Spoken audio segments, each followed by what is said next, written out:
para to reach out for the family ko. So yun lang po ang masasabi ko rito.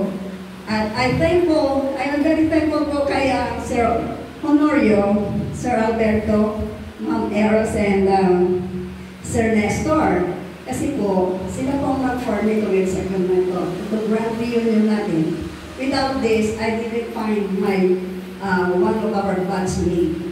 Maraming salamat po. Yun lang po ang mai-share ko sa atin. So, when I find out about the Kalinya, that is a good project also from the CIT. Kasi, ang CIT is a good institution. And you know that. From the beginning, we are one of the pioneer and one of the icon here in Maliki. So, hindi lang po a good institution. My vision is to let people know that we are here to work with one another, to reach out with one another. Yung po mga project nila na may mga scholarships, nakikita ko yung binibigay nilang mga pera para sa mga estudyante, sa mga less fortunate children. Naiiyak po ako kasi ang ganda po ng mga vision ng CITians. And I would like to see mga tao, ang pagtingin sa atin, hindi lang institution, but we have a good heart. Yun lang po. Yun lang po masasabi ko, and thank you. I am so sorry, I'm not really prepared for this speech. So I will just make this one in my own because of what I experienced and what I've done.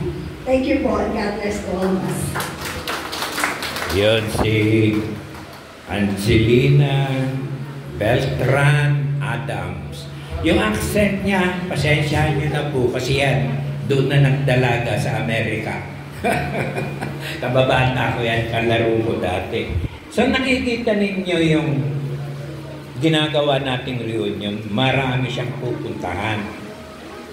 Ang Grand Night, a night to remember, isang gabi lang po yun, na kung saan tayong lahat ay magkakaroon ng getting back the memories together. Pero ang talagang objective ng reunion is for us to know what's happening to our batchmates at kung may magagawa tayo. Nakita niya yan? Hindi po madamot ang reunion. Yung iba, sabi nila, gastos mo na. Hindi niya pinapanunod na siya, darating ang araw, matutulungan natin siya. Di ba ba? Marami na pong mga batch na umiikot. Nakikita nila yung mga batch na dapat tulungan. Pakinggan natin ang batch 70. Ako. Alam ko. Okay, good afternoon to everyone. I'm Adela Castillo, Sarmiento now. Okay. Now, actually, hindi naman ako ang umiikot sa mga classmates namin, naghanap ng mga classmates namin. Ang talagang umiikot ay yung kuya ni Sir Honorio na si Erning. Kilala ni si Erning? Ernesto Alonso. At saka yung aming salutatorian last time, si Ignacio Aguada. So, ikot sila, ikot, until finally, dito sa bandang Ramos din. Best, kanyo, ganyan. I will not name hindi ko na papangalanan. Kasi, siyempre ako rin parang nahiya rin ako sa sarili ko. Dahil talagang, hindi ko naman sinasabing kapos siya. Pero, in regards to our look, sa itsura natin, talagang more than 80, parang more than 80 na siya.